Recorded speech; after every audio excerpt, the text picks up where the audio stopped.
Have you ever felt like the entire universe conspired to disturb your peace? Like every person, every situation, every unexpected turn was designed specifically to test your limits. You wake up and someone's already found a way to push your buttons. You scroll through your phone and negativity floods your screen. You step outside and chaos seems to follow you everywhere you go. And in those moments, when frustration builds and your heart starts racing, you wonder if there's something wrong with you for feeling so affected by everything around you. But what if I told you that the secret to unshakable peace isn't found in changing your circumstances? What if the key to staying completely unbothered isn't about controlling what happens to you, but about mastering what happens within you?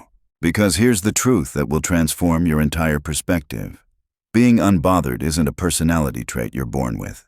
It's a skill you can develop, it's a choice you can make, and it's a power you can claim, no matter what storm is raging around you.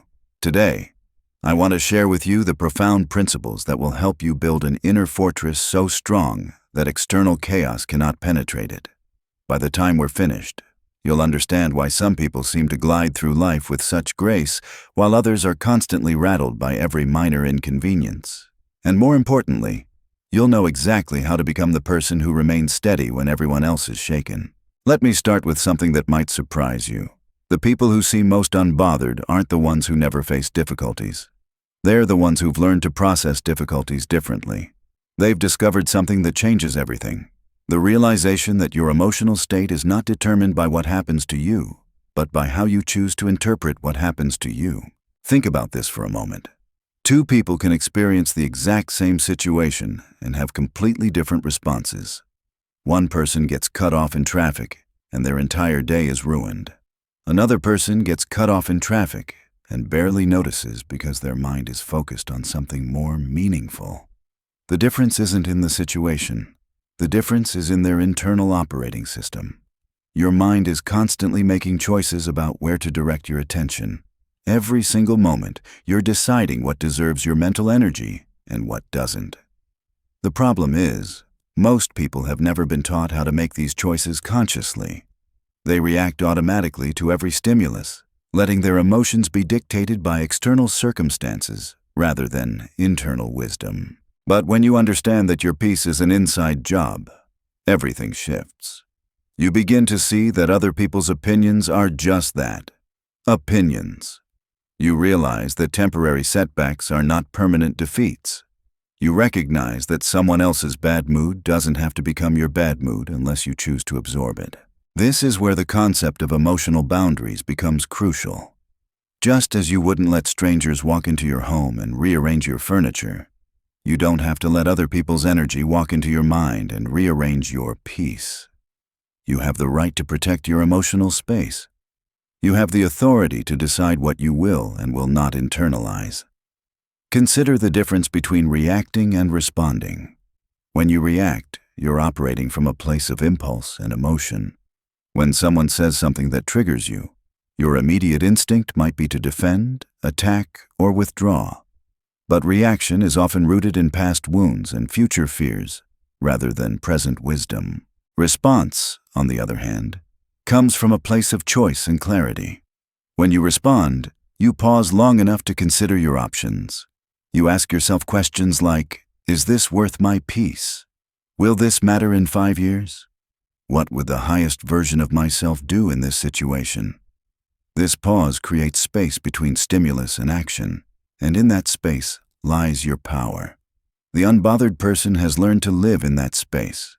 They've trained themselves to pause before reacting. They've developed the discipline to choose their battles wisely. They understand that not every provocation deserves a response, not every criticism requires a defense, and not every drama needs their participation. But here's what's beautiful about this principle. The more you practice staying unbothered, the less people will try to bother you.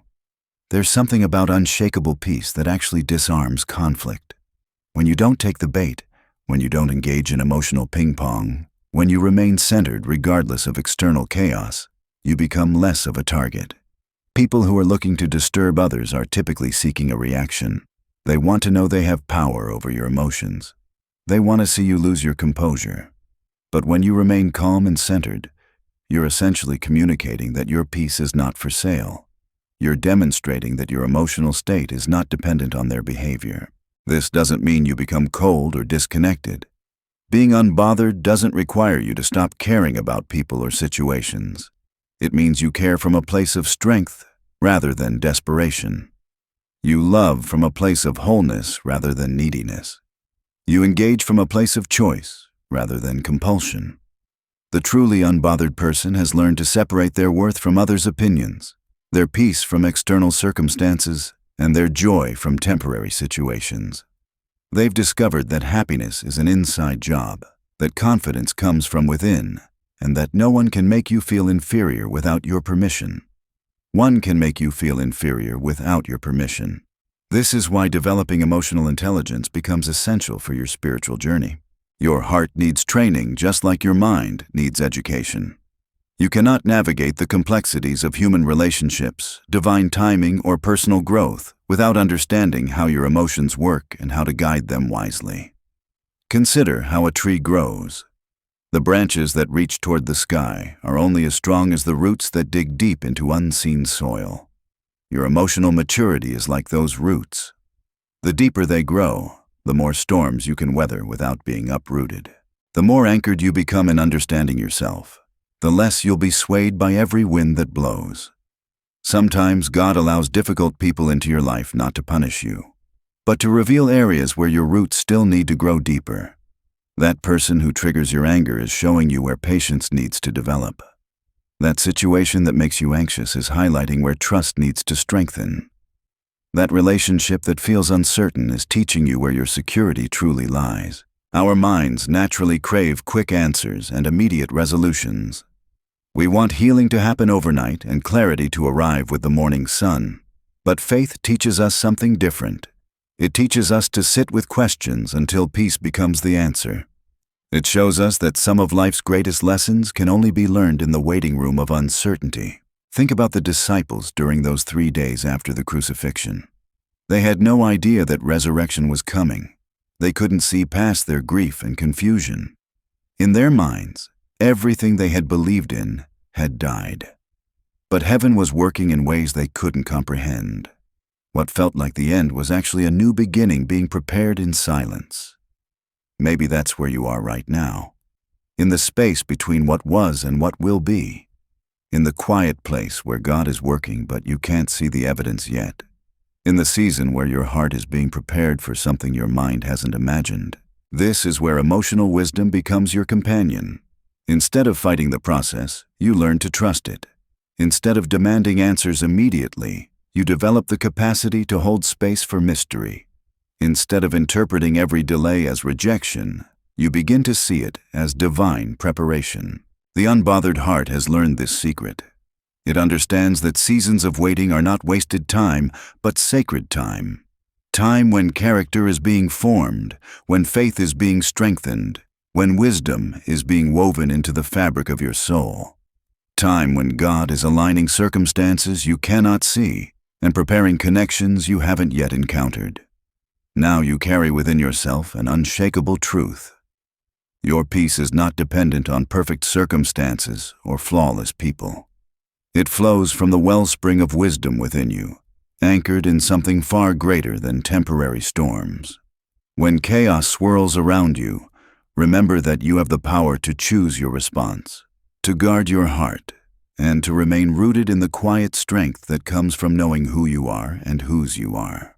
The world needs more people like you, people who carry peace into every room they enter.